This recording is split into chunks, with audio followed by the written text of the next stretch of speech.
Bem, mais um vídeo no canal Deus no Coração. Que essa mensagem possa transformar a sua vida, que Deus lhe abençoe sempre, e jamais perca a fé em Deus, que o milagre irá acontecer.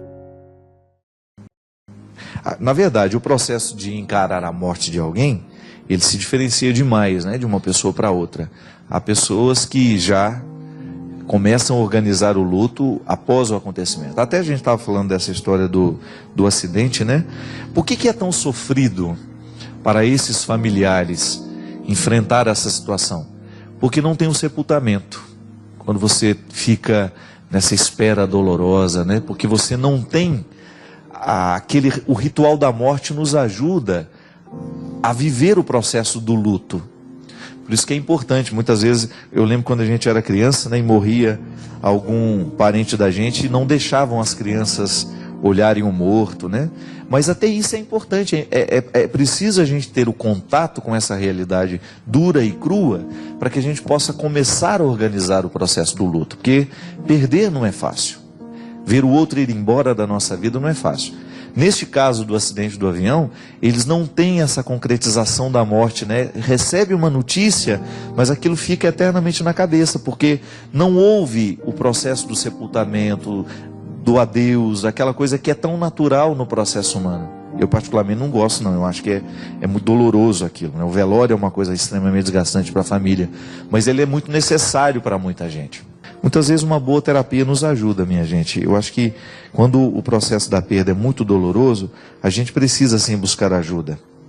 Precisa buscar ajuda porque nem sempre a gente consegue vencer os nossos medos sozinhos, né? E eu tenho visto e tenho passado pela minha vida tantas pessoas que enfrentam esse duro processo de perder.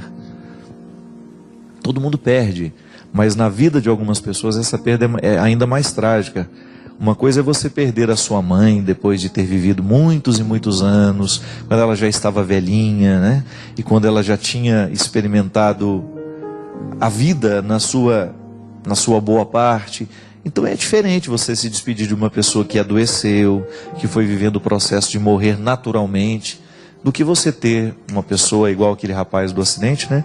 Que perdeu os pais, que estavam indo fazer uma viagem de férias. Isso é muito doloroso. Retirar de maneira muito dramática na vida de alguém. Uma coisa é você ir vivendo o processo da doença do outro, e você ir acostumando. É você construir dentro de você a ausência depois. Mesmo assim ainda é doloroso. Mas é pior quando você tem essa ruptura abrupta. Quando a pessoa saiu, está bem, fechou a porta, e de repente você recebe a notícia que ela não existe mais. Então sempre que nós passamos por essas situações, é preciso que a gente busque ajuda. E às vezes a gente não consegue superar sozinho. É preciso a gente viver um processo terapêutico que nos ajude a recolocar as coisas no lugar. Eu particularmente penso, minha gente, que quanto mais a gente busca, logo após a morte, logo após a perda, recomeçar a vida e dar o andamento para as coisas, eu sei que é sempre difícil, mas quanto mais a gente se empenha para a gente poder voltar à vida ao normal, maior será a nossa capacidade de superar a dor. Não é que a gente vai deixar de amar a pessoa, não é que ela vai esquecê-la, não é que a gente vai esquecê-la, mas a gente vai colocar a vida no lugar. É como colocar a vida nos trilhos, né? O trem descarrilhou, o momento da morte é como se o trem tivesse descarrilhado, mas depois a gente começa a reorganizar, coloca as coisas no lugar e vamos. Outro dia eu tive a oportunidade de conversar lá em Curitiba com uma senhora que perdeu o filho na noite do Réveillon, lá em Punta del Este. Ele foi passar o Réveillon com os amigos e ele foi atropelado. E ela estava dizendo para mim que ela tinha dificuldade de mexer no quarto dele. Então o quarto estava todo pronto, como se ele fosse voltar. E eu achei interessante porque no relato da dor daquela senhora, ela tinha dificuldade de voltar a sorrir, ela tinha dificuldade de fazer as comidas que o menino gostava, e que, por exemplo, a família tinha uma tradição de fazer o churrasco todo domingo em família. Ela nunca mais permitiu que o churrasco fosse feito. Porque é uma maneira de preservar o filho. É como se ela estivesse querendo dizer que, não fazendo o churrasco, a gente demonstra a nossa tristeza. É como se a alegria do reencontro pudesse ser uma afronta à morte do filho. Porque isso é um jeito que a gente tem de resguardar a pessoa, né? É como se nós disséssemos para nós mesmos: eu nunca mais vou ser feliz em honra a você. Eu vou preservar a sua memória assim, mantendo a minha tristeza. Isso é muito injusto, né? Porque eu tenho certeza que se o outro tivesse o poder de nos dizer alguma coisa, porque eu não acredito nisso, pode ser que você acredite, eu não. Se eu tivesse o poder de me comunicar com os mortos, o que eu iria escutar de uma pessoa que me ama e que me vê sofrendo? Eu só posso imaginar que aquela pessoa vai me dizer: Fábio, vá viver, né? Se eu pudesse escutar minha irmã, por exemplo. A minha irmã que morreu tão jovem, era tão cheia de vida.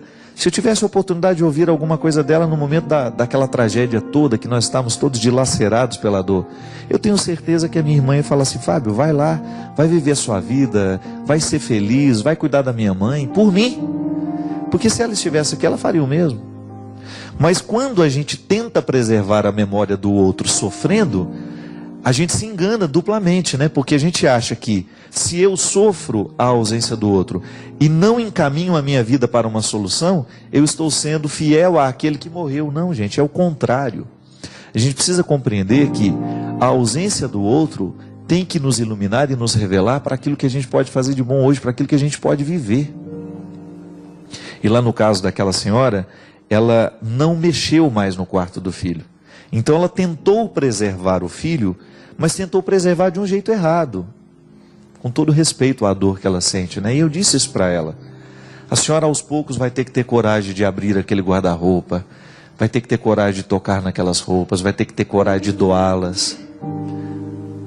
Guardar o guarda-roupa do seu filho intacto não traz ele de volta, mas é um jeito mórbido de você continuar sofrendo.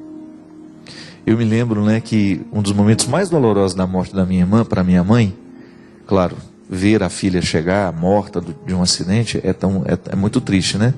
Mas eu lembro que alguns dias depois, a minha irmã morava em Belo Horizonte, a minha mãe precisou ir a Belo Horizonte, abrir o apartamento onde ela morava e mexer nas coisas dela. Minha irmã tinha viajado, não sabia que não iria voltar, e de repente alguém teve que ir lá, dar um jeito nas coisas, desocupar o apartamento, pegar as roupas, pegar as coisas, os pertences dela. Agora você imagina, uma mulher, a minha mãe, eu me lembro direitinho, ela olhou para todos nós, ela disse assim: alguém vai comigo? E nós não tivemos coragem de ir. E ela foi. E eu me lembro que foi um dos relatos mais bonitos que eu ouvi da minha mãe, assim, né? De quando ela começou a abrir o guarda-roupa e pegar cada peça de roupa e colocando dentro da mala. E depois chegar na minha casa com aquelas malas, com aquelas coisas.